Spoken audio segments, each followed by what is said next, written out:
The well was deep, its walls slick with moss and mud, its bottom nothing but foul water and stone.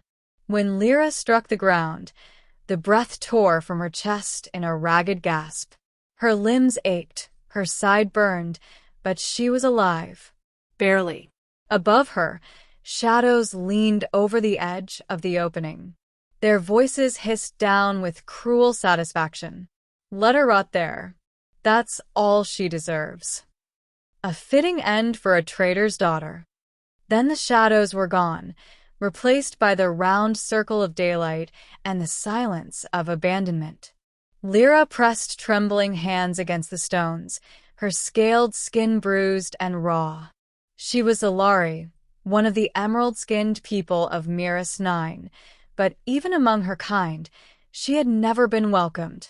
Her father had dared to trade with humans, outsiders, the enemy, the strange race that frightened the galaxy with their resilience and stubborn compassion.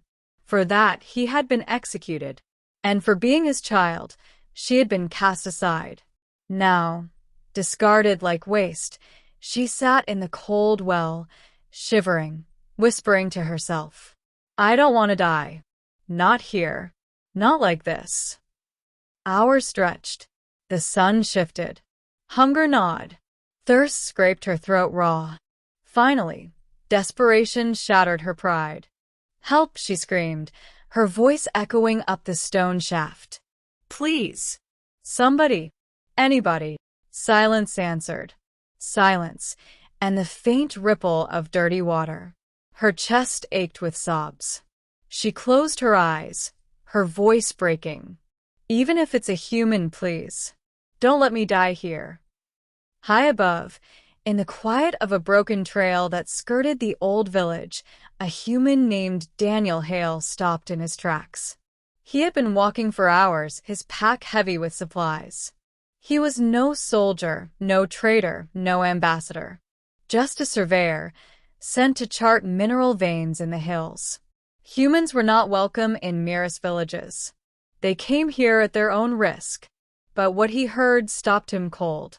A voice, faint and cracked, carried on the air. "Help, please."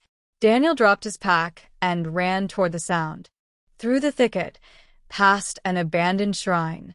He found the old well. He peered over the edge. At the bottom, half submerged in filth, sat a girl, or no, a young woman, her green scales dulled, her limbs shaking. For a heartbeat, their eyes met. Hers were wide, terrified, yet still burning with life. She flinched when she saw his face. A human? Daniel's voice was steady. "Yeah, a human. And you're stuck." She laughed bitterly, a dry rasp. "They threw me here to die.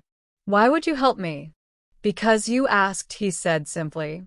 Daniel knotted a rope from his pack, tied it to the crumbling stone lip of the well, and lowered it. "Can you climb?" he called. Her hands reached for the rope, but slipped, too weak. She shook her head, shame burning in her eyes. "I can't. I don't have the strength." Daniel cursed under his breath. Without hesitation, he braced the rope around his body and began descending. The stones were slick, the air damp, but he moved carefully, hand over hand, until his boots splashed into the filthy water. Up close, she looked younger than he thought, perhaps 20 cycles, her face sharp with hunger but still defiant. "Come on," he said gently. "I've got you." He looped the rope around her waist, ignoring her protests, and began the climb back up. She was light, far too light, as if she hadn't eaten in days. His muscles strained, his lungs burned, but he refused to stop. Inch by inch, they rose toward the circle of light.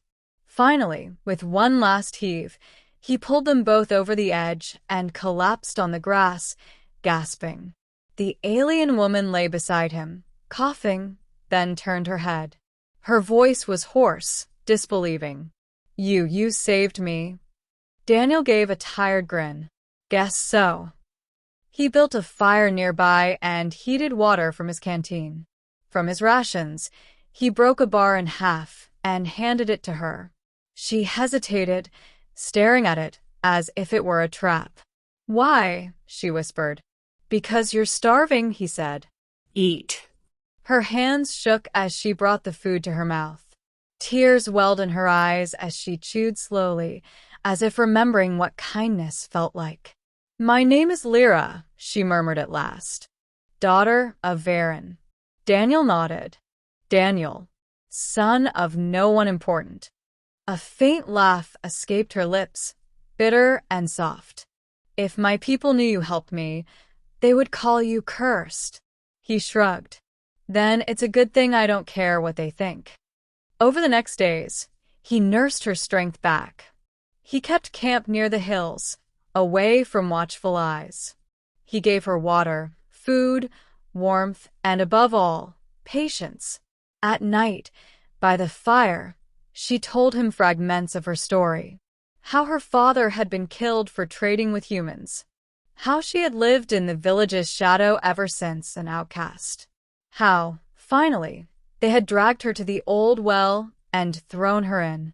"I thought no one would ever hear me," she admitted one night, staring into the flames.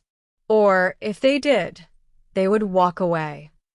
Daniel poked at the fire. "Humans have a saying. When someone cries for help, you answer. Doesn't matter who they are." She looked at him, her eyes shimmering. "Even an enemy?" He met her gaze. "Especially then." When Lyra's strength returned, they left the well behind. She walked beside him now, no longer frail, though still cautious. "Where will you go?" he asked one evening as they crested a ridge, the stars sprawling above them. She wrapped her arms around herself. "I have no home, no people, nowhere to belong." Daniel was silent for a moment. Then he offered a small smile. "Then come with me." Her breath caught. "With you? I travel a lot. Worlds, colonies, stations. Always could use someone who knows these lands better than me. Someone strong." Her lips trembled. "You don't even know me." "I know enough," he said. "You want to live. You're brave. And you're still here." Tears welled in her eyes. For so long, she had been nothing but a burden, a stain, a mistake. Now, this human spoke to her as if she were worth something. She reached out, slowly, and took his hand. "Then I'll go with you." Months passed. On distant worlds, they became known as a pair, the human surveyor and his alien companion. Traders spoke of them with curiosity, sometimes with suspicion, but none could deny the bond between them. Lira learned human customs, laughter, and songs. Daniel learned Zalari cooking, stories, and patience with silence. Together, they built a life not defined by hatred, but by choice. And sometimes, when she woke in the dark of night, she still saw the walls of the well, the hopeless circle of sky.